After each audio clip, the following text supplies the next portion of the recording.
Okay, so the cabinet is filling up. You see what I just did? No, I'm talking about Donald Trump's cabinet. Donald Trump is picking his people, and it's mostly done, not completely. I realize we're still waiting on one or two big doozies, FBI and whatnot, but it's filling up. And first, let's lead with this, because it's not all going to be sunshine and roses. It's not all going to be compliments. This cabinet, as it sits right now, is light years better than the last group of morons Donald Trump selected to surround him in the White House. Donald Trump very clearly learned his lesson. Very clearly, he's done a lot more vetting. And these picks, many of them are outstanding. Some of them are putrid. But for the most part, they go from very good to not the worst, kind of good. Whereas last time it was just moron. And we're sitting here pulling our hair out. Look what happened to my hair. That was like, no, I'm kidding. But seriously, it was awful last time. And this time it looks very good. So let's go over just some things we love, some things we don't. First and foremost, I know he didn't get through, but the selection of Matt Gaetz was an excellent pick. Yeah, he didn't get through because the Senate's a bunch of weenies. But what the selection of Matt Gaetz, what it really showed was Donald Trump wants to reform things on the inside. This is the problem. So many of these GOP types, we've talked about this many times, they view their role as protecting the system, keeping everything as is. Well, he's not going to threaten the FBI, is he? But when you come out right out of the gates, and you pick Matt Gaetz to do AG, yes, he went down in flames. I got all that. But it shows you where Donald Trump's mentality is. The only reason you would choose Matt Gaetz is if you're going to get in there and try to mix things up inside the government. That's good. So Gaetz is gone, though. Let's set that aside. We'll get to his replacement in a minute. Pete Hegseth. Pete Hegseth, probably my favorite pick so far. Actually, between him and Tom Homan, my favorite pick so far. And again, why? It is not because I know Pete Hegseth a little. We're not best friends, but I do know him and I like him, so I should be honest about my bias there. It's actually not that, though. I have plenty of friends I wouldn't want to be Secretary of Defense. I like the pick of Pete Hegseth because, again, it shows where Donald Trump's mentality is. Every other person, Democrat and Republican, they all get in there and they look around for some 4-star general somewhere. Oh, I kind of like this guy. And then they go for political reasons, like Lloyd Austin was picked because he was black. So they'll find someone who has a high rank. And then for Democrats, you'll have to do the minority thing, whatever. Republicans are probably, well, she's a woman. You have to deal with that with all these morons. But Pete Hegseth shows, no. A completely different way of thinking. Totally different, radically different. What we've been doing doesn't work. You select somebody like this, you want to change things. It is generals with stars on their shoulder who are cowards, who ultimately wouldn't stand up to the ideologies being rammed down the throats of our leadership. They've never stood up and said, nope, hey, women in combat's not going to work very well. They're not going to stand up and say, we're not going to do this trans stuff. They didn't stand up and say, hey, we don't need your CRT and DEI. It causes division inside our ranks. It only creates skepticism and animosity. And no one ever threw their stars on the table and said, we're not doing it. It's how the military allowed itself to go woke. You're right, because there were cowards in camouflage who wouldn't make tough calls or retire or call it out or resign and say, I'm not doing this. Because politicians are going to do what politicians do. We know what left-wingers do. They do crazy stuff. Just keep it out of our military where it's life or death. Because you're right. We all signed up. We get the uniform and the bad haircut. We know we're not in for paradise. We're in because we love the country. And a lot of vets, you know this. You talk to these guys, I talk to them, are questioning whether they would recommend it for their sons and their daughters in the future. And that's pretty understandable considering what folks have done to the military. That's the way of thinking we need. Is Pete Hegseth, by the way, I'm not telling you any of these picks are going to get through. I already brought up Matt Gaetz right off the bat, who already didn't get through. This is not about what the weenie Senate does or doesn't do. This is where Donald Trump's mind is, the kind of people he's picking. Pete Hegseth is an excellent pick. Now, speaking of Gaetz, we have a replacement, Pam Bondi. It was announced, of course, last week. Florida AG Pam Bondi. I do know some people now. I've been doing media for, 6 years now? So after this much time, I do know a lot of people in politics, and I certainly know a lot of people in Florida politics. I was not super familiar with Pam Bondi. I knew who she was, what she did, but I used the old phone machine. I made a lot of calls, I made a lot of texts, and pretty much universally, from the people who think like us, the anti-communists, universally, this is what I got. It's okay.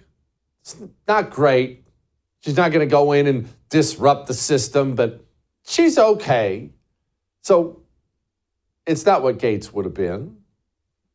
MSNBC doesn't appear to like it.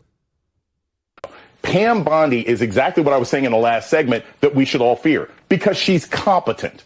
We may not agree with her ideologically, but she actually knows how to do this job. So if anyone on the Democratic side or anyone who cared about liberty or justice was thinking, well, maybe Matt Gaetz will screw this up and that'll give us some time. No, Pam Bondi knows what she's doing. She knows what she's doing about immigration. Remember, Florida is one of those states that's been very aggressive about migrants and deportation and moving people to different states and everything else like that. Florida has enacted all sorts of rules and laws to curtail students and what they can do on campuses and finding legal justifications for manipulating education money. She is a dangerous and effective pick, and that's frankly worse than what we would have got with Matt Gaetz, even with the deplorable moral background that he has. Okay, you hear MSNBC talk like that, gives you a little bit of hope. Let's do a wait and see thing on Bondi, okay? So we had the good, the Hegseths, the Homans, the Gates. We have the wait and see picks.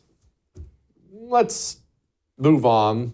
Because in all fairness to Donald Trump, we should talk about Marty McCary, the selection for the head of the FDA. This guy selected for the head of the FDA, combined with RFK Jr., head of HHS, very good thing.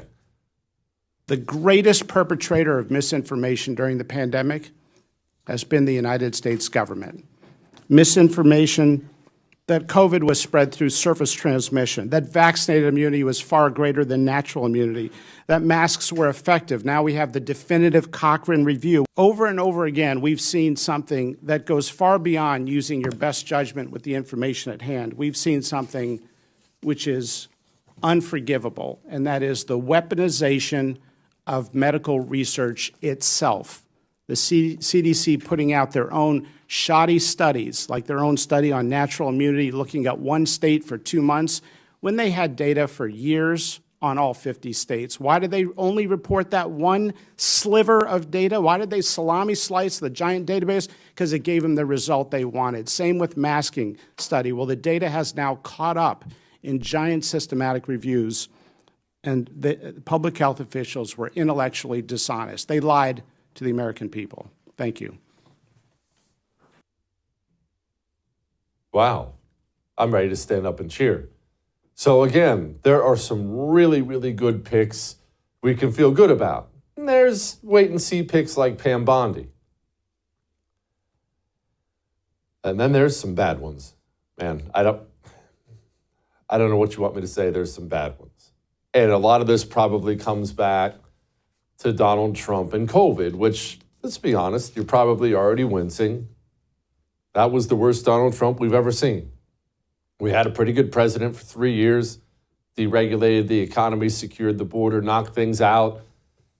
And then we got a chess cold from China. He lost his friggin' mind, handed the country to Fauci, and passed Operation Warp Speed, that disastrous piece of legislation that has poisoned the American people to and fro. Donald Trump still brags about Operation Warp Speed to this day. He just did so recently on social media. Bragged about his COVID response. To call this a blind spot would be very, very kind.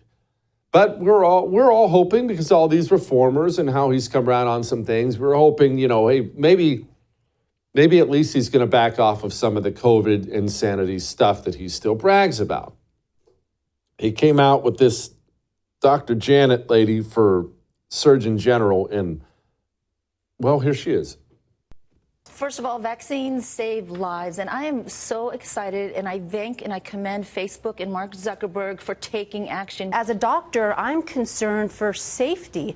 I'm concerned, are we going to see an uprise in back alley abortions? Am I going to see young teenagers trying to involuntarily hurt themselves by trying to self-abort their fetuses out of fear and not knowing what to do and not having alternatives? Here's the problem. Delta is different, and that's why the American Academy of Pediatrics is recommending that if you're going to be in a classroom, in a crowded classroom, then you want to protect yourself, wear a mask. Because a lot of kids, for example, under the age of 12, they can't be vaccinated. I know that the CDC has updated its guidelines. If you've been exposed to someone who tested positive for coronavirus and you are symptom-free after 10 days, then you are cleared to go back to work.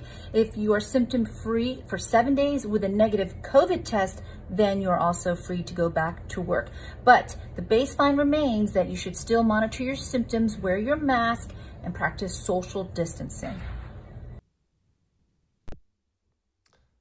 In fairness, she has come out recently and walked away from a lot of those comments, but what does that really show? What do all those comments show? Well, when the rubber meets the road, when it was crunch time, she's a servant of the system, believes what the system says what the system wants her to say. To have that at Surgeon General, no, it's not the end of the world, right? We can still have a secure border, a better economy. It's not the end of the world. It's a really, really, really bad pick, and there's no way around it. It's really bad, and to be honest with you, I hope the GOP Senate shoots it down. That's the truth. Marco Rubio is not a great pick. I understand why. And I'm not overly stressed about it, as I told you before, because he's going to be Secretary of State. But Marco Rubio does not align with Donald Trump on many, many things. He does not align with a lot of things. He's very much one of these neoconservative types. I have concerns there. Concerns. Not grave concerns, but I'm worried. Kristi Noem is a terrible pick for DHS. Kristi Noem sucks. She's awful. Completely weak. Had a couple benefits to her reputation, and the fact that she's hot certainly helps. But Kristi Noem's awful. But Tom Homan's going to be the border kind of immigration czar type, and let's hope he can mitigate some of that. Overall, I'm pretty happy. I will tell you right out of the gates, we looked awesome. And then it's really just kind of petered out there towards the end. But pretty decent cabinet, and certainly a lot better than what we had before. All that may have made you uncomfortable, but I am right. I would thank you for coming to my YouTube channel, but I know how brilliant it is, and I know you love it here. So subscribe and watch. We're going to start really ramping things up and putting some funny stuff, some interesting stuff out there, some collaborations. Either way, my YouTube channel is officially the place to be. So stick around.